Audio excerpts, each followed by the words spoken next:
Alright, and welcome back to Whiteboard Comanche. I'm your host, Allison. Let's get to it. Okay, this is the warning. If you guys are uncomfortable with conversations dealing with sexuality, this video does have some of that in it, so this be your warning now to not proceed.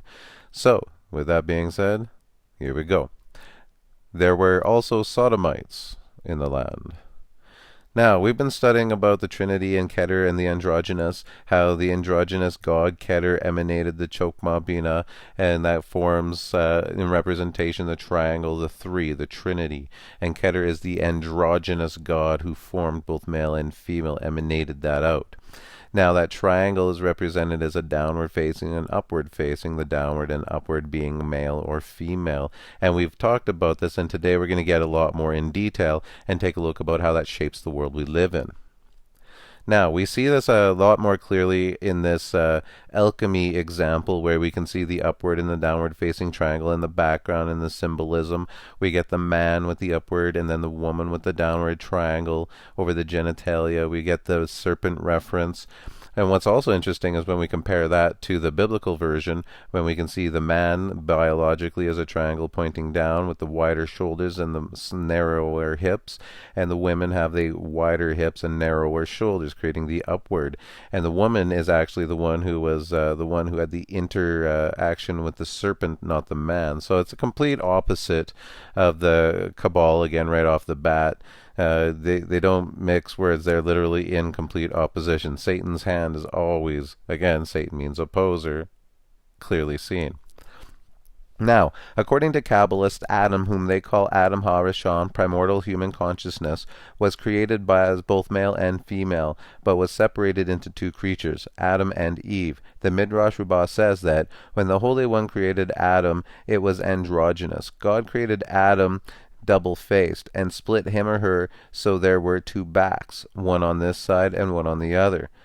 Perfection, according to these occultists, is man returning to that original state, reascending to divine consciousness. Rabbi Cooper says of the original androgynous creature that it could see to the far reaches of the universe, for the light that at that time was called the Oren Ein Sof, the unlimitless light, the metaphor for pure awareness. Adam did not see with his eyes, it saw with an immeasurable knowing. This teaches us that each and every mortal being is a spark from the original Adam. We all have the potential to perceive everything knowable in the universe. Sounds a lot like if you eat from it, your eyes will be opened and you will be like God, knowing good and evil, becoming wise. Adam, the androgynous, the male and the female. What's interesting is when we take a look at the 1, 2, 3, 4, 5, 6, 7, 8, 9, 10 points that they put over top of the androgynous, with both meaning both genitalia, we get the tree of life, both missing the 11 over the heart, the 11th place, so the heart's been removed. Well, if you walk in all 22 paths, you get the 11th sphere, known as the Doth. Very interesting. This is our most recent version of this Adam god, this androgynous god, known as Baphomet, with the breasts and the male genitalia coming up the front here, intertwined with the serpents. Same symbolism we saw in both creation stories, this just being the more current androgynous god form. We became familiar with him, or it, as Baphomet is a deity that the Knights Templar were accused of worshipping and that subsequently was incorporated into the occult and mystical traditions. The name Baphomet appeared in trial transcriptions for the Inquisition of the Knights Templar starting in 1307. The goal is to, with the androgyny, is to take the male and the feminine and combine them together to create perfection.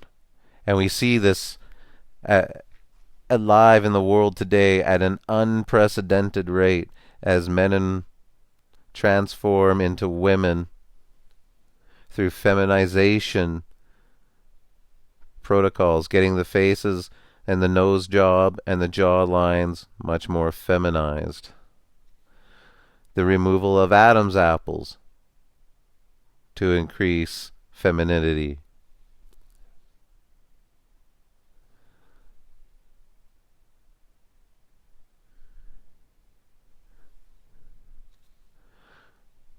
the turmoil,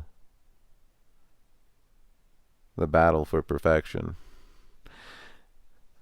Be hard pressed to recognize any of these people. We've come such a long way from just putting white makeup on and standing on stage for the men who played all the women in the theater historically.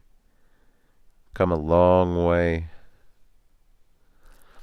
But there are ways to see even through operations for, we have the two hip angles, women who have a wider hip angle of 18 degrees, men 13, which is interesting because we got the cube and the square. We get men straight up and down, same with their shoulder width, a little bit wider shoulders, same arms, but with women their arms hang out wider as their hips are wider for birthing. You can see that clearly in this picture as we have a man and a woman side by side. We can see there's no hips. We can see shoulder to hip ratio is almost identical on the outside to the hip, where here the outside hip is much, much greater than the shoulder of the woman. And we're going to take a look at the Adonis belt here in a second. But we can clearly see the male body torso versus the female. There's other ways through anthropology, the head, male shoulders can hold one head of equal proportion on the shoulders, where a woman can only hold half. So it's very interesting. That's harder to spot. Men also have the harder lines, harder straight edges, where women have a softer, more drawn line. We also see different abilities and flexibility in women and men. And we see different physical attributes. So this is called the Adonis belt. Only men can have, it's a tendon line, and it divides the torso, so to speak. And men can develop this, women cannot. It is a 100% male torso only. Women cannot grow this. It's just not part of their biology. They do if you get skinny enough, and I'll show you an example. You can get a line on the hip. She's starting to get it here, but it's much lower. The Adonis belt is much higher, and we'll compare again. So you can see here again, very, very, very thin, still no Adonis belt whatsoever. And see, this is the skinniest woman that I could find, and you can kind of see this line coming down on the side, but that's way down low on the hip. This is way up on the torso, the Adonis belt. And you can see here, she's not near as fit and thin as these women we were looking at, and you can already see the Adonis belt coming in on the sides. You can very, very easily see the difference. This woman, we're supposed to believe, is going to give birth somehow in comparison. Like, there's no chamber there. It's very interesting to see. We can also see the same thing taking place with these athletes. Adonis belt, clearly a man. Hip to shoulder, no hip ratio whatsoever, clearly a man. Can't really tell on this person because of their twist. Again, right deep into society. What is that poking out there? Well, it's your Adonis belt, you male. Another male. And now when we take a look at this feminization, there's a goal. They're all trying to get to this same look, and we can clearly see it here with this Miss Universe Canada, Phoebe, the straight nose, the jawline, the same hair. We see it. Ivanka Trump, same nose, same. It's like they came off the same clone press. And this Miss Universe Canada is actually transgender. So I ask you this.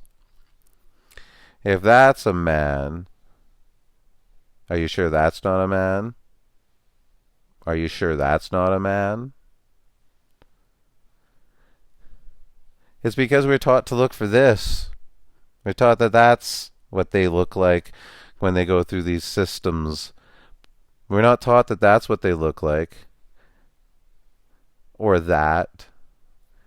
They can meld right in, complete with transformations of surgical precision. Now you can't even tell. Can't even tell that's a man. And it's an attack. For God created man in his own image. He created them male and female. So the dragon was enraged with the woman, and he went to make war with the rest of her offspring, who keep the commandments of God and have the testimony of Jesus. And he attacked their image. RuPaul explains, we are all God in drag. Drag is a way of transcending ourselves, an extension of the power that created the whole universe. The androgynous Adam. Will Roscoe explains, priests of the goddess, gender transgression in ancient religion, that this has been historically, and now we can see it's actually still going on in the same historical context. So I'm just going to read this to us.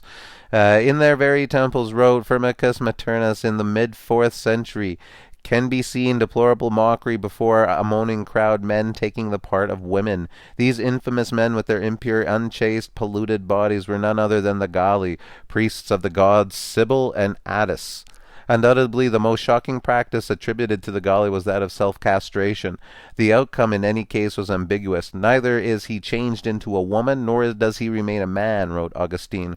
Various authors referred to the Galli as a medium genus or a Tetium sexus, representatives of a third gender. Christian fathers found it necessary to pass canon laws against the practice of self-castration by fanatical ascetics in those very regions where the Galli had once been so prominent, Asia Minor and the Near East.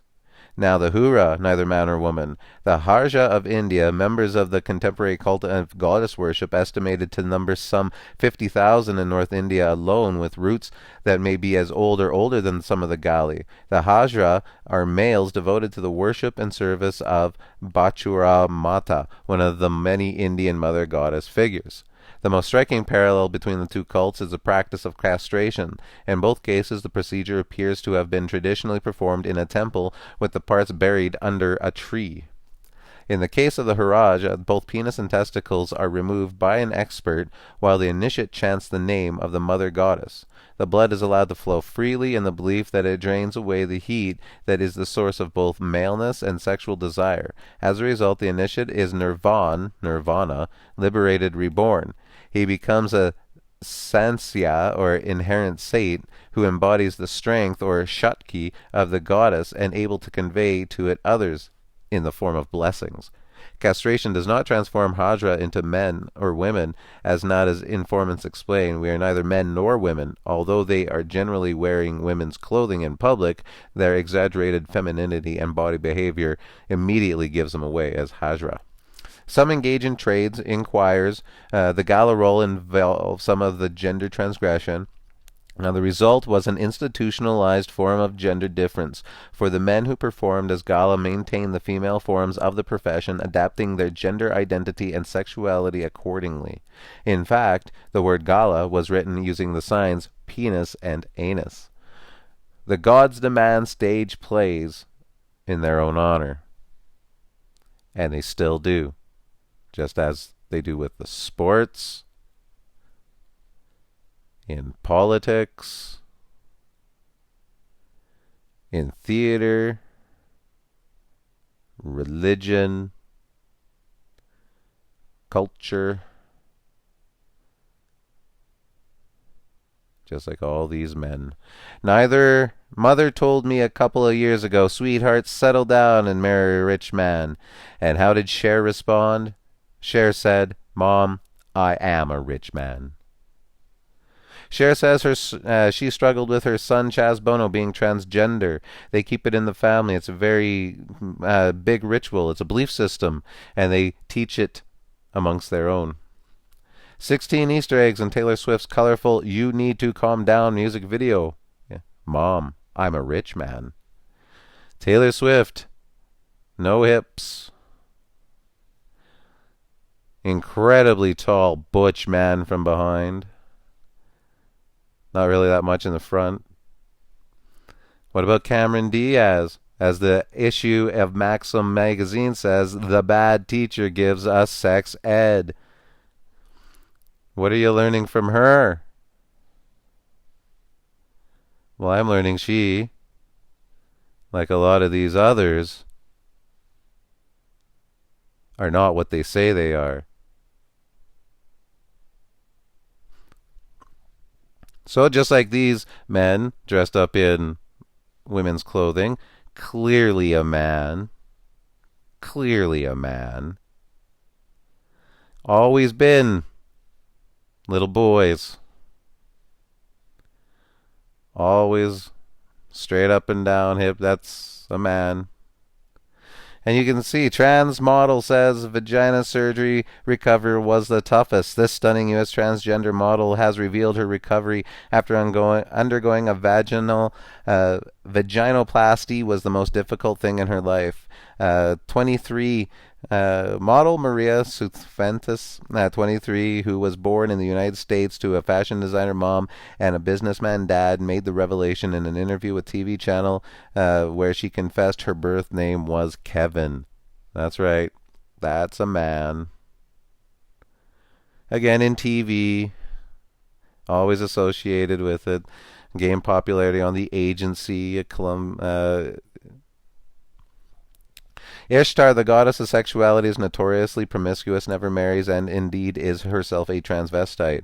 Bachua Mata, and the other extreme, cuts off her breasts in an act of asceticism. I'm sorry, I don't know what that word, asceticism, to avoid unwanted heterosexual contact.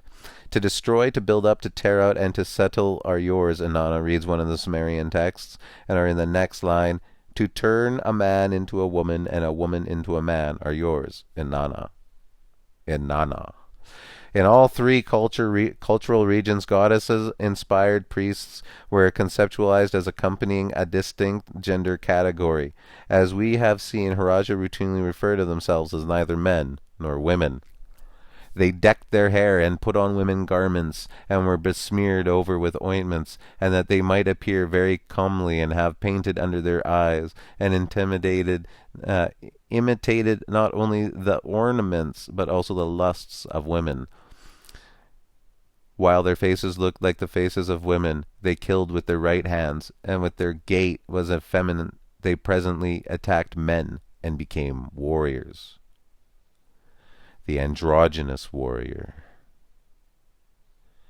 The androgynous warrior with weapon in hand, sword drawn in the hand. The 8-pointed star of Ishtar and Inanna, and the phoenix rising. The 8-pointed star of Inanna, of Ishtar. The octagon, the Templar. Ishtar, Inanna, all the way back to Addis, all the way back to Babylon. The two squares, continued by the Pope. And here we see the famous two, there's the Inanna, the one who changes men into women. And here the Pope sits with his 2 fingers in the air, just like Baphomet. Celebrated in all aspects, the warrior woman. The warrior woman. I'm a fighter, so I will fight this battle until the end. Phelan Fox, transgendered MMA fighter. Game Face, a documentary of inspiring athletes coming out. Phelan Fox. That's right. That's a dude who is now fighting women. Nice little Adonis belt. Yep. This dude is fighting women.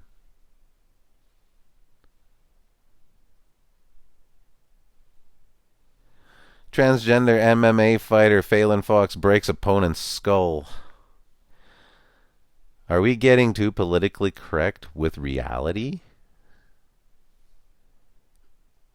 Is it now okay for a man to hit a woman? Joan Rivers jokes Obama is gay, First Lady is transgender. Joan Rivers storms out of negative CNN interview days after calling Michelle Obama a tranny. Joan Rivers, comedian and TV host, dies at 81, only 1.5 months later. Joan Rivers dies 1933 she was born and died at 2014, so 7 and 33 at the age of 81. She passed peacefully at 1:17 p.m. 1:17? 7-Elevens, huh? The scandal began only 2 months ago before her tragic death when Joan was asked if the U.S. would ever see a gay or female president. We already have it with Obama, so let's just calm down, Joan said. You know Michelle is a trans. Despite Melissa's insistence, internet conspiracy enthusiasts still insist it's possible she was killed because of the joke. The controversial jab made such an impact in 2014 that Joan was forced to defend it, releasing a statement that said, I think it's a compliment. Michelle's so attractive, tall, with a beautiful body, great face, does great makeup. The most gorgeous women are transgender. So she didn't say she wasn't a tranny. She just said she was a beautiful tranny. And that's because Joan Rivers is a tranny. Michelle Obama's a tranny. And Joan Rivers was killed for saying it publicly. 8 transgender people you should know. It's very interesting how there's 18 transgender, but there's 119. That's very weird. Ines Rao, number 2 on the list. Why do you think that'd be important to know? Because she is now Playboy. That's right. That's a boy. That is a dude who is now being taught to us that that's what we as men should think is beautiful. That same nose and jaw. That's right. It's not just one way. That's a woman. This transgender actor has been working in Hollywood for years, long before he came out. That's a man. That's a man. That's a woman. That's a man. That's a man. That's a man. Some things are just self-evident. Like Obama, Michelle Obama, with her penis. Michelle's a dude.